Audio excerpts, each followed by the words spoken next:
Good to have you. Thanks for having me. You sent me some very mean texts that I cannot say on camera this morning, so I'll thank him for that. Those are meant for your mom. No, they weren't. She's always texting me naughty texts, let's just say. No. You were the last person on her contacts list. Say your sponsors. Yeah, thank you. Today's show will be presented by Tommy Tercet's Vintage Race Cars, Shad Trucking, Kibble Midwest, and Roberto Marquez, Attorney at Law. So, Andy, you raced a lot when you were a kid. How did you start, and what age did you start racing? I didn't start racing until I was actually 16. You know, everybody's racing karts. All the cool kids are coming out of outlaw karts now. And I was this close, and my mom tells me to get in a quarter midget when I was like 5 or 6, and they were about ready to pull the trigger. And my mom kind of said, you know, if he's racing on Saturdays, that's going to mean you're not racing on Saturdays, so what do you want to do? So my dad did not get the quarter midget for me, and he kept racing. So long story short, I basically raced, my very first race was when I turned 16 at Grass Valley in 1992. Well, as I said before, you watched your dad growing up. What was that like that for you to watch your dad grow up, when you're growing up, watch your dad race? It was awesome. Racing was the world to me. I didn't know anything else that I was ever going to want to do. I had a t-shirt in kindergarten that said, when I grow up, I want to race a sprint car driver, or I want to be a sprint car driver. And that's all in art class, I drew it, silent reading, I read about it. I had all my Gold Cup programs from Chico here, and that's all I wore, race car shirts. It's all I cared about was racing. And then as I grew older, I was able to help my dad a little bit. I probably wasn't that much of a help, but, you know, washing the car during the week and load up, and then finally old enough to go in the pits. I might have snuck in the pits before I was 16. You know, back in the day, you had to be 16 to get in the pits, so it was a big deal to get in the pits. And then when I finally did turn 16, I got to start driving a little bit. How many championships have you won? I know I want to say like 3 or 4 at Placerville, and then you had one here in 08. So how many have you won? Let's see, 15 I think is the number now. 8 Civil War, 5 at Placerville, and 2 here. 2 at the 410. Which one means the most to you? I would probably have to say the Placerville the Placerville track champion was my very first championship, and then about a month and a half later we won the Civil War also that year. But I mean, now 15, I almost maybe take it for granted a little bit. We've won 15 championships, but my dad never won a championship driving. Lost by 1 point at West Capitol to Joe Hill, but just to win one championship, that was kind of like, I've done it, I've won a championship, thank God it's over. And we just kind of kept clicking along. So I guess probably the first one. As I mentioned before, you are very good at Placerville. What about Placerville makes you good there, and also not to mention a 3rd place finish in the World of Outlaws? I don't know why I'm good there. I mean, I've got a ton of laps. That probably is the biggest key. I definitely like running the cushion. When there's a big heavy cushion there, I don't really think there's anybody a whole lot better. And it's not from, I don't know if you call it driving finesse, that's for sure. I mean, I can just go up there and just drive like an animal. And yeah, I got around Pittman there on the outside Wednesday night, and if the cushion would have been like it was on lap 1 of the race, I think I could have won that race. I got an act of just driving like an animal on the cushion there, and it's just worked for me for a lot of years. Well, a few years ago, you picked up your 100th sprint car win. How big of an accomplishment was that for you as a driver? That was interesting. You know, you got these big numbers, you know, whether it's your 50th, your 100th, maybe 200th, and we came here. I think I've been stuck on 98 for quite a while, and Dennis had or I think maybe Alan, I don't know who was promoting it at that time, a couple years ago. They had a 360s and 410s on the same night. So we started kicking around like, oh man, we're going to win 2 races that night and win the 99th and 100th. And we did. We won 2 main events in one night. Got lucky. Tyler Wolf actually passed me in the 410 race, and the caution came out, and I got my spot back. And I didn't let him back by again, so we had some luck on our side that night. But that was huge. We got pictures in the shop with both cars in the front stretch. Everybody holding up 100 however they could, and that was cool. Yeah, definitely a milestone. How many total do you have now? This is a guesstimate. I want to say like maybe 150 now? No, not quite that many. Maybe by, I don't know, April we'll have 150, right? But no, I'm only at 140, I think, right now. We've had a good start. Yeah, I think we've won 3 races so far this year, so I think I'm at 140, 141 maybe. Let's wait a position. Hey, let's see if we can get the honk. Oh, there we go. There we go. That was Mason Moore, everybody.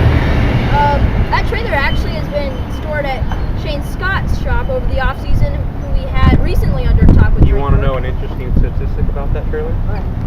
You remember when Steve Kenzer went NASCAR racing? Yeah. And he kind of got fired and had to come sprint car racing? Yeah. That was his truck and trailer when he came back to sprint car racing. Wow. That thing's been around since 1995. Interesting nugget for you people. Wow. There you go. There we go. You've won 3 360 races. Good number. So far this year, yeah. Yeah. Do you think tonight could be your 4th?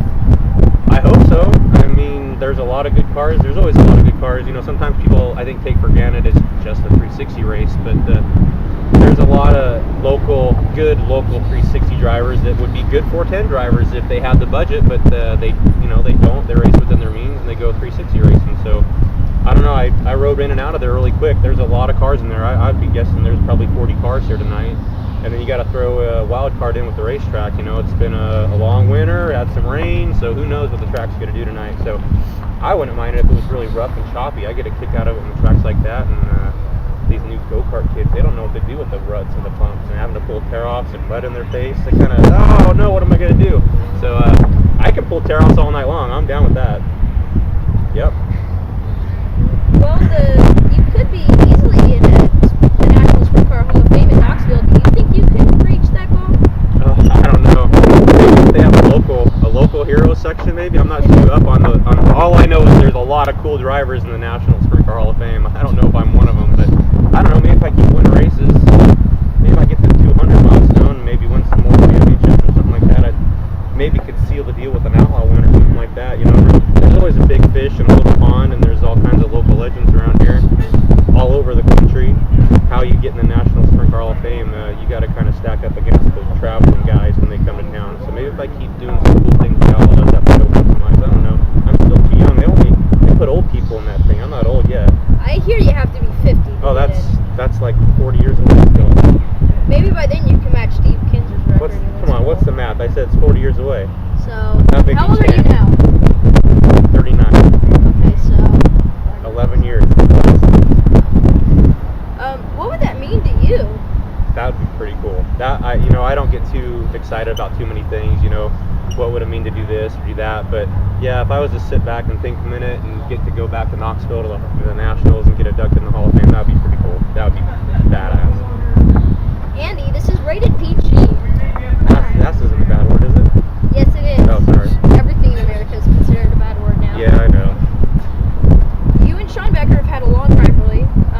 We talked to him on our first show, and he said he'll give you all you can handle this year. What do you have to say about that? Oh, I got a plan for him this year. I'm gonna intimidate him.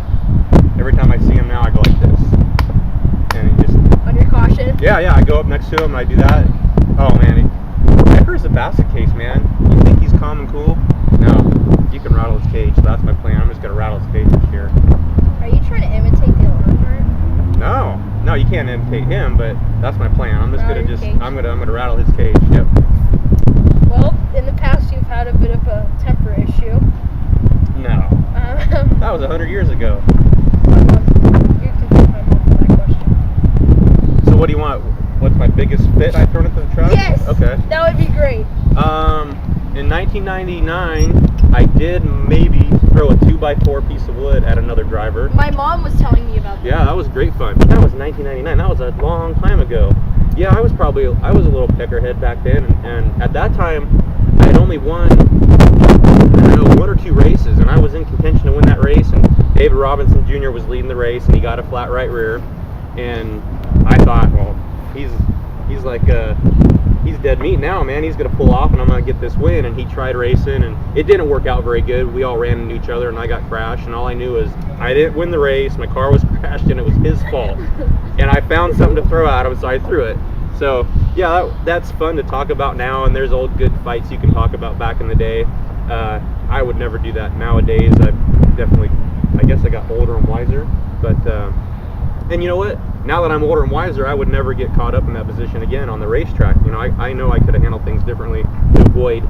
I should just pass him. I shouldn't have run into him like I did. So that was me being young and stupid and not knowing what the heck I was doing.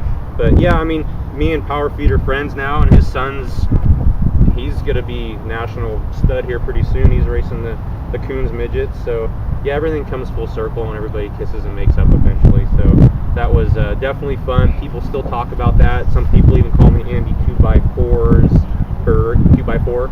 You know, 'cause I threw the 2x4 at him. But yeah, that was probably my biggest rhubarb on the racetrack, I guess. What is your favorite event all time? I know you're a big history guy. So My what? favorite race event? Well, like a favorite event yearly, I guess you could say. I don't know. The ones I win. That's fair. Yeah, I don't know. I mean, Gold Cup's still cool. I love Gold Cup when things go good.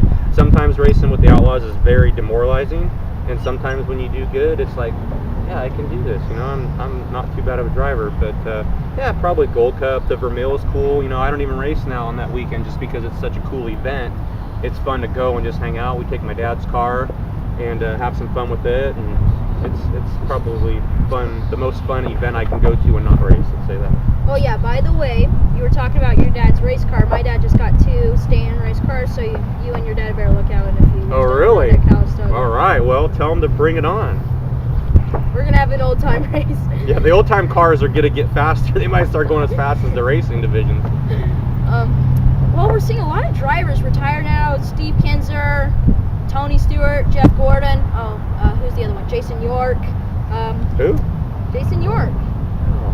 He's the best driver, man. I remember that guy. You know, I used to race with him back in like the mid 2000s. I ran the family auto service car with the Golden State Challenge, and I remember that Jason York guy. His wife had a crush on me. Yeah, she's pretty cute. She had a crush on me. Just saying. Well, when will you know when it's your time to retire? I don't know. That's an odd question.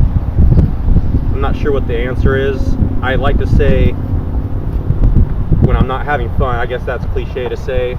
I like to win races. I like to be competitive, but when it's too much work, you know, last year I will admit I was on the edge of just melting down. There was so much going on. We ran 67 shows out of one race shop. We had the PT Shocks car at my shop, the A&A cars, my personal car, and it was overwhelming. So racing today is fun. Tonight is going to be fun. Going racing tomorrow is fun. But Monday through Thursday can be overwhelming. So it's going to kind of rely on the amount of help I have from other people and crew members and what it takes to get me to the track. You know, I can race 60, 70 times a year.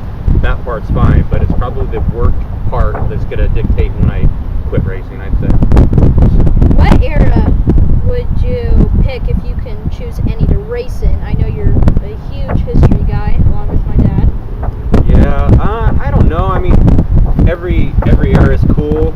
I like the safety features that we have in these cars now. I mean, I don't know how my dad had a roll cage, you know, and then you look back to the 60s and those guys, they had no roll cages at all. And I've seen pictures, and I was at Calistoga a couple times when my dad crashed, and I can't imagine crashing in that car we restored. And it's not a bad piece, but there's not much for the way the seat belts are mounted in it and the seat holding them in there. I don't know how he used to survive those crashes. So I can't say that I would miss crashing back in the day, but I wouldn't mind racing the super modified back in the late 70s at West Capitol, or the big, you ever seen the big sideboards that the guys at San Jose had? That would be probably pretty cool. I wouldn't mind trying that. But 2016 is cool too. Well, the Dukes of Hazzard got banned because of the Confederate flag. You ran the car, which, by the way, is one of my favorite cars you've ever ran. That was a cool car. One of my favorite shows ever. Best show? Yes, definitely. What was that like for you to run that car after the show got banned? And do you think it was a bit rebellious in a way? And how much media attention did you get because of that? Yeah, you know, that car came out before the whole Confederate flag debacle came out, and Cody and Andy actually surprised me with that car. They brought the car over to the house. I thought we were just going to unload it and work on it, and I was expecting a white 7 to come popping out of the trailer, and it was the orange 01 General Lee, and I about crapped my pants. I was in shock, but it was a really cool surprise, and it was nice of them to do that. Cody's also a Dukes of Hazzard fan too, but that car was a crowd favorite everywhere we went in 2014. Unfortunately, I crashed it all the time. That was a really bad season on us. That car had a hard life, and then we did bring it out one time just for the heck of it last year, and yeah, there was some media attention. The Sacramento Bee was all over it. Fox 40 came to the house and did a news report about it. But honestly, everything was positive. Everybody was happy that car was out. I didn't have anybody that was negative about it. And The car has kind of been dismantled and taken apart, and parts and pieces are kind of up in the rafters and things like that. So I don't think you'll ever see the generally out again, but it was definitely fun. The Dukes of Auburn was a cool T-shirt. With those sold, man, I almost looked like Dale Earnhardt Jr. selling T-shirts at the racetrack on some nights. And they weren't coming for an Andy Forsberg shirt; they were coming for a Dukes of Auburn shirt. So that was fun. Where did you get the nickname of Mr. Excitement? That was Bill Sullivan at Placerville when I was first kind of getting good. I don't know if you call it getting good. I wasn't really exactly winning races, but I was kind of exciting on the racetrack. And Bill Sullivan started jokingly calling me Mr. Excitement, and I thought that was the coolest thing ever because I finally got a cool nickname. Even though if you're a racing buff, there's really only one Mr. Excitement, and that's Anthony Simone. So whenever Anthony Simone's at the racetrack, I always make sure the announcer knows, don't call me Mr. Excitement. There's only one Mr. Excitement here. That's the black number 10. So you're too young to really enjoy what Anthony Simone used to do. I don't think I ever did anything nearly as cool as that crazy guy did, but he was definitely the epitome of Mr. Excitement. Do you own a shirt? I see you without a shirt all the time. What the heck does this look like? Some rag with a Ghostbusters symbol on it. Who you get a call, man? I'm just kidding, but half of the time when you're not in front of a camera, Hey, you wear it's no hot. shirt. I got a 3-layer fire suit and fireproof underwear. It's hot. I gotta let that stuff cool off, you know? You probably wear a shirt in the winter. No, see, right now it's too cold. I gotta wear a shirt. But you know what? I'm real big on feel good, do good. So if you're all hot and sweaty and muggy, you don't want to feel like that. So I always kind of like hanging myself out, my stuff out so it's dry. And you just gotta, if you look good, you feel good, you're gonna do good. Remember that. Works with the girls too. No, I'm not gonna. Come on. No. Next question. Come on. Yeah, I was getting that. Crack that whip. Don't Let's rush go. me. Don't rush me. How cool was it to restore your dad's car? You were talking about that earlier. So how cool was that to do that? That was fun. You know, we were kind of in a point where we weren't doing a ton at the race shop. You know, I was driving for F&F at the time, so obviously they did the work on their cars, and the A&A car was kind of self-contained. We didn't really have to do much with it that winter. And my dad, he raced that car in 84 and 85 and a little bit in 86. We quit running it, tried selling it to a few people, nobody ever bought it. And then it got to where it was so old, it was obsolete. We knew nobody was ever going to buy it. So we jokingly said, oh, someday we're going to restore that thing. He went back to the Knoxville Nationals, went to the Hall of Fame, saw one of Charlie Lloyd's cars in there, and he came back and said, we're restoring it this winter. So we went and got it, and luckily that car it's an odd piece. There wasn't much off that car that would fit on the new car that they built back in 86. So we had 90% of the stuff to build that car back. So we made one trip down to Norm Rapp, got the rest of the parts we needed, and we built it. And yeah, it's a heck of a lot of fun. It's a little bit of a pain to take it out. We can't wash it at my house because I got well water, so we take it to my dad's house, wash it there, and we got to pickle the motor, drain all the fuel. So it's kind of hard to twist his arm to get him to take it out more than just once or twice a year. But it's fun. I like seeing that thing sitting in the shop. We got all covered up, and every now and then we got to uncover it and show people. But yeah, that's kind of the pride and joy of the race shop. Where did you meet your Yeah, wife? I like driving it. It's pretty fun to drive. Where did you meet your wife, Candace? Oh, and before he answers this, I just would like to point this out. She gave me peanut M&Ms after, number one, he left me in a garbage can, and two, dumped water on my head. So where did you meet your wife? I met her in 2000, July of 2000, at the NST Speed Week, which was the 360 Speed Week that Fred Brownfield used to put on. I met her at Medford. Thought she was pretty hot, so I started putting the mood. Probably went over there without my shirt on, you know. Batted my eyes, and it was just love at first sight. And now I think, what was I thinking? Gosh. You know what? She pestered me for 15 years to get a dog and a motorhome, and she finally got them both this year. Can you believe that? I got a motorhome. Yeah. Yeah, you just mentioned the dog. Why did... That's your wife's thing, right? I like the dog. I will admit. That dog's my puppy. She's a cutie. But the motorhome, I could take or leave that. What do you like to do for fun when you're not driving a race car? I like to snowmobile. That's my dad and I's thing. We got some friends in Auburn. We go snowmobiling when we can. If the weather cooperates. Hell, it didn't rain for 2 years, so you know, it takes rain to snow. so we didn't have either. So that kind of sucked for a couple years. We didn't do much snowmobiling, and we did get to do some this year. That was fun. As far as other things, you know, we race so much. There isn't a whole lot of other time for fun stuff, I guess you'd say, quote unquote. I like just to relax. I like watching Survivor. You watch Survivor? I do. Yeah, Survivor's good. Yeah. So, and there's some MTV reality shows I like to DVR and keep track of. But yeah, I mean, we race so much that, you know, 9 months out of the year we're racing, and then you take the first month off, and then all of a sudden it's like back into race mode. You know, you're kind of happy racing's over. You get that first month off in November, and then it's Christmas, and then New Year's. You go to the play day at Marysville, and you kind of get some racing in your blood again, and then all of a sudden it's March, and we're here at Silver Dollar. What is your day job? I mean, you gotta do something for a living, or yeah, racing doesn't quite pay the bills. I wish it did. Stuff's expensive. People can do it, but I'm not that cool. But I have a cabinet finishing shop, and basically what we do is we're like a body shop for cabinets. The cabinets are built at cabinet shops. They bring them to us. We stain them, we clear them, and we send them down the road. So that's what pays the bills. Racing certainly does it. All the money we make racing goes back into the race car. So hopefully you do good. You buy some tires, and you do real good. You freshen a motor, things like that. So it's kind of a co-op. We got a lot of good people that help out on all the cars I drive. A lot of good sponsors and people that just want to help out, not necessarily for the sponsorship aspect of it, but just because they want to help and have a good time. So that's I got a pretty good little entourage around me, and they just like to go have fun and go racing, and hopefully nobody goes broke doing it. What are your plans for 2016? Well, I think we're going to commit. The plan is to commit to all the Civil War shows and all the Friday night Silver Dollar shows.